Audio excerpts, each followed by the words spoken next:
Olá, primeira série, tudo bem com vocês? Então hoje vamos ver a segunda parte do movimento circular uniforme, tá? A primeira parte nós vimos na aula passada, hoje vamos ver a segunda parte. A segunda parte envolve a função e as polias do MCU, né? MCU, Movimento Circular Uniforme. Na aula passada nós vimos as grandezas período e frequência, né? São grandezas inversamente proporcionais uma da outra, né? Período é o tempo, em segundo, frequência, quantidade de rotações em hertz, tá? Aqui, ó, mostrando as equações de cada grandeza, né? De período e de frequência, e mostrando aqui a relação do inverso de uma e da outra. Vimos também que a velocidade angular, né? Que é a variação desse ângulo aqui em função do tempo para o movimento que está acontecendo em uma circunferência. Eu falei para vocês que o ângulo sempre tem que ser usado em radiano, por isso que é importante você saber converter de graus para radiano. Aqui está a equação, ó. Então, velocidade angular é a variação do ângulo em função do tempo. Isso tudo nós vimos na aula passada. E falei para vocês também sobre a relação entre V e ômega. Observe que hoje nós vamos utilizar basicamente duas equações da última aula, por isso que estou mostrando isso novamente. Essa equação aqui, tá, da velocidade angular, então memorize, né, velocidade angular é a variação do ângulo em função do tempo, e a relação entre V e ômega. Quem é V? V é a velocidade linear, tá? Velocidade linear e ômega é a velocidade angular. Observe que quando eu tenho movimento retilíneo, eu tenho velocidade linear. No entanto, eu não tenho velocidade angular. Já no movimento circular, eu tenho velocidade angular e também a velocidade linear, que acontece em um ponto dessa trajetória. Tá? V e eu tenho ômega. Por isso é importante a gente conhecer a relação entre essas duas grandezas. A relação é essa daqui que eu mostrei na última aula. Então memorizem, não pode esquecer. V é ômega R. V é ômega R. V é a velocidade linear. Ômega é a velocidade angular e o R é o raio da trajetória. Tá? Então vamos lá. Vamos ver então o que é essa função do movimento circular uniforme. Essa função do movimento circular uniforme, ela vai sair daquela equação que eu mostrei para vocês, da velocidade angular. Velocidade angular é a variação do ângulo em função do tempo. Então eu posso mostrar essa equação utilizando essa equação aqui da velocidade linear, desculpa, da velocidade angular, ou eu posso fazer também uma relação com o movimento retilíneo uniforme, que isso daqui nós vimos nas aulas anteriores, que é extremamente importante, você tem que saber. Então a equação do movimento retilíneo uniforme é conhecida como a equação do sorvete, né? Posição final é igual a posição inicial mais o produto da velocidade pelo tempo. Posição final é uma variável, né? Posição inicial é uma constante, uma vez marcada a posição inicial ela não muda. Velocidade também é constante, o tempo é o tempo da trajetória. Agora, se eu faço uma relação com a velocidade angular, olha o que eu vou fazer. No lugar do S, eu vou colocar θ. Então, o ângulo final. No lugar de S inicial, eu vou colocar θ inicial, que é o ângulo inicial. E o V é velocidade, então também vou substituir por velocidade. Mas agora é a velocidade angular. E o tempo se mantém. O tempo não vai mudar. Tá? O tempo é o mesmo em qualquer trajetória. Então essa equação aqui é a equação, é a função, melhor dizendo, né? É a função do movimento angular. Tá? Eu também poderia tirar essa função aqui desta equação aqui, que está no mesmo. Mas eu preferi fazer uma associação com o movimento linear. Tá? Então, observe que sempre quando ele pedir qual é a função do movimento circular, a função do movimento circular é muito parecida com a função do movimento retilíneo uniforme. Eu só vou trocar aqui essas letras. Então, essa é deslocamento e θ também é deslocamento. V é velocidade e ômega também é velocidade.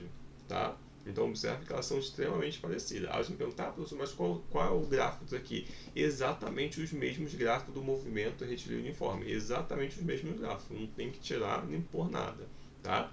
Então, uma vez que você já estudou o movimento retilíneo uniforme, vai servir tudo para o movimento circular uniforme. Eu só troquei as letras. Tudo bem? Então vamos lá, vamos associar as nossas polias no movimento circular uniforme. Então, basicamente, o que é polia, né? Polia são esses equipamentos aqui em forma de circunferência, são esses círculos aqui, esses discos, né? São esses discos que você encontra em tudo que é lugar. Então, no relógio, em engrenagens, na bicicleta, são esses discos aqui que ficam girando. Isso são as polias. Tá? Discos que ficam girando. Então, esses discos que ficam girando é extremamente importante porque a gente encontra eles um monte no nosso dia a dia. Então, o que nós vamos falar? Então, a partir de hoje, vou chamar esses discos que ficam girando e ficam em movimento circular, eu vou chamar de polias. O que eu vou fazer agora? Eu vou associar essas polias. Eu posso associar essas polias basicamente de duas formas.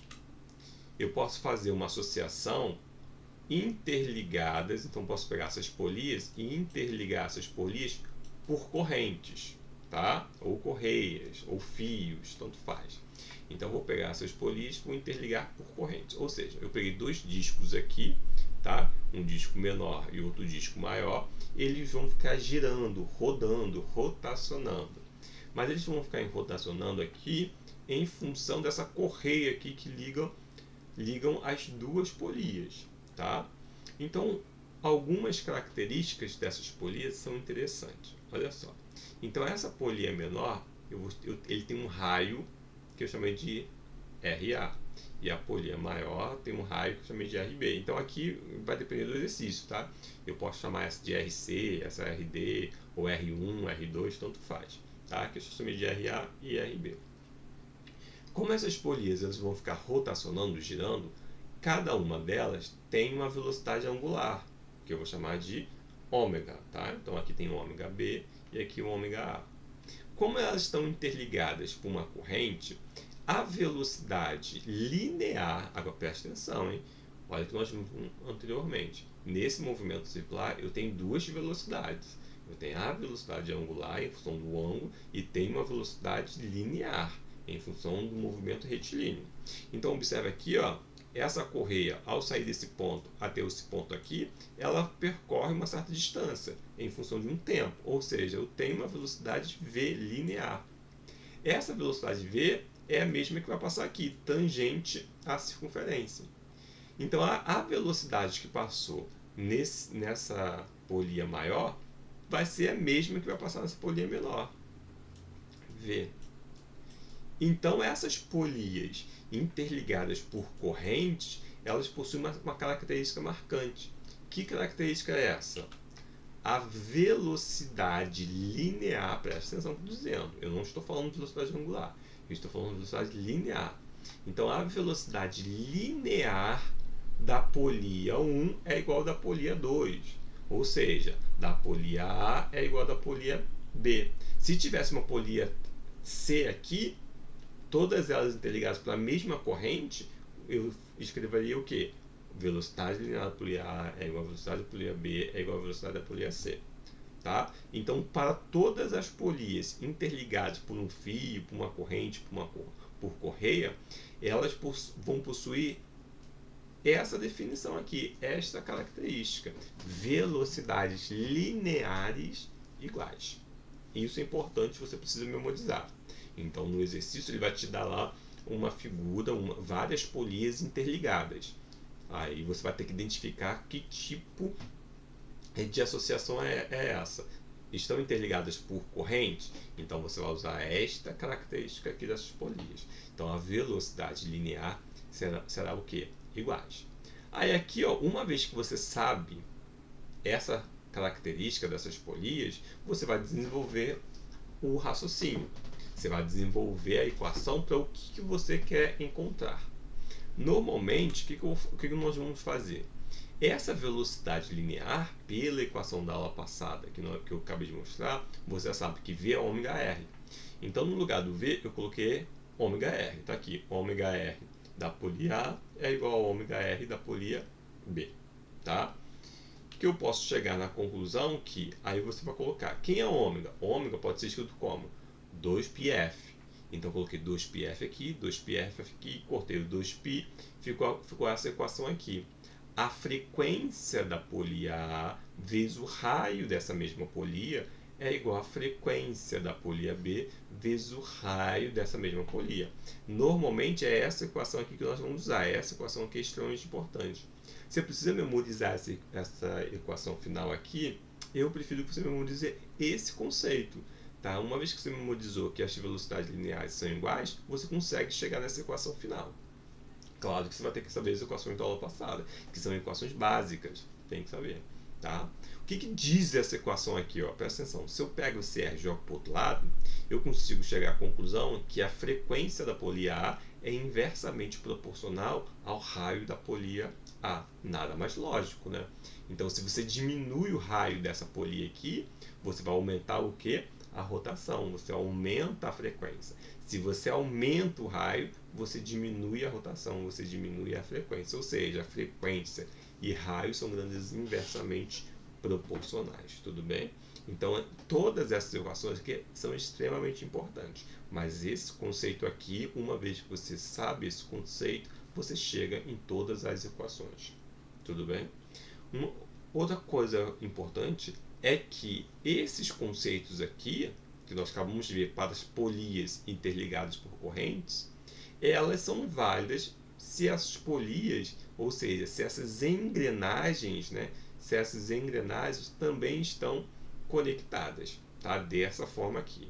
Então, tudo isso que nós vimos para essas polias também são válidas para as engrenagens, tá? Mas só que as engrenagens, ó, se eu coloco uma engrenagem rodando para um lado, a outra que está aqui colada está rodando para o outro lado. Essa é a única diferença, tá? Mas essas equações aqui também são válidas para as engrenagens conectadas, interligadas, tá? Tem que memorizar isso, hein? Agora, o que nós vamos fazer? Nós vamos pegar essas polias, vamos interligá-las por um eixo, tá? Então, agora não é mais por uma corrente, não é mais por um fio, é por um eixo. Ó. Esse daqui é um eixo, ó. Isso daqui é um eixo. Isso vai ser o eixo.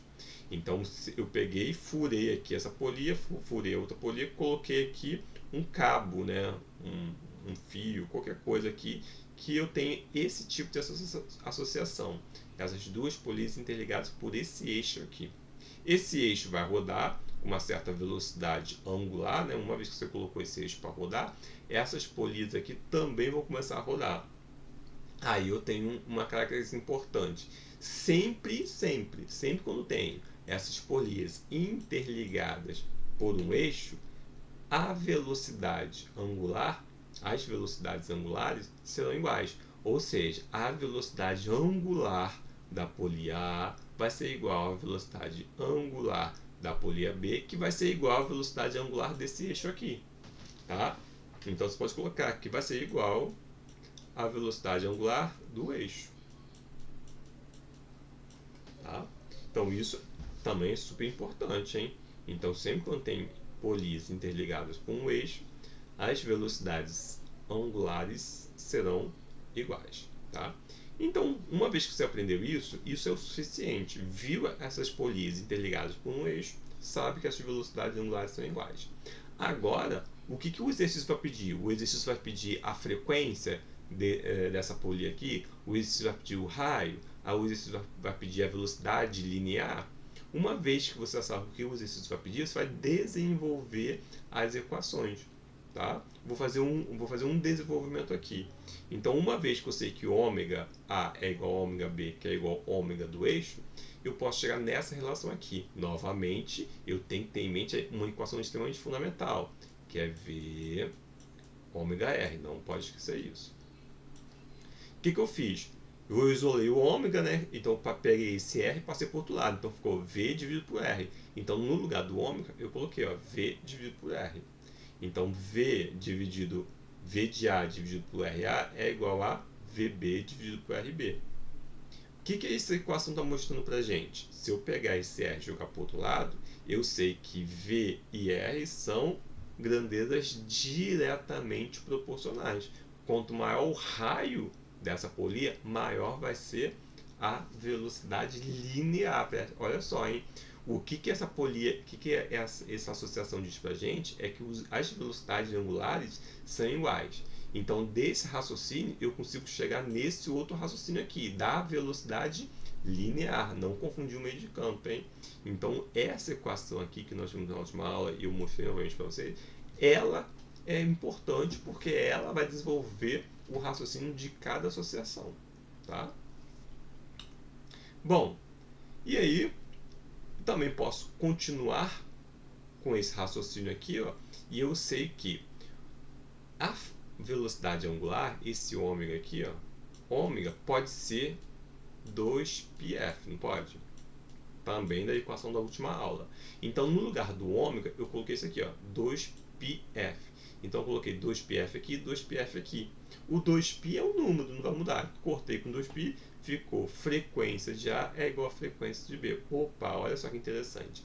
Então, sempre quando tem essas polias interligadas por um eixo, eu já sei que as frequências das polias são iguais. Então, vamos supor que ele falou para você, ó, considere a frequência da polia A de 2 Hz. Você não precisa fazer conta nenhuma. Você já sabe que pela teoria, aí coloca lá pela teoria, você já sabe que a frequência da polia B é 2 Hz também. Porque sempre quando tem polias interligadas por um eixo, as frequências são iguais. Diferentemente do último tipo de associação que nós vimos. Tudo bem? Tranquilo? Certo? Então não pode esquecer esses tipos de associações e as equações da aula passada, tá? Porque as equações da aula passada vão funcionar na hora que a gente precisar determinar alguma grandeza, tá?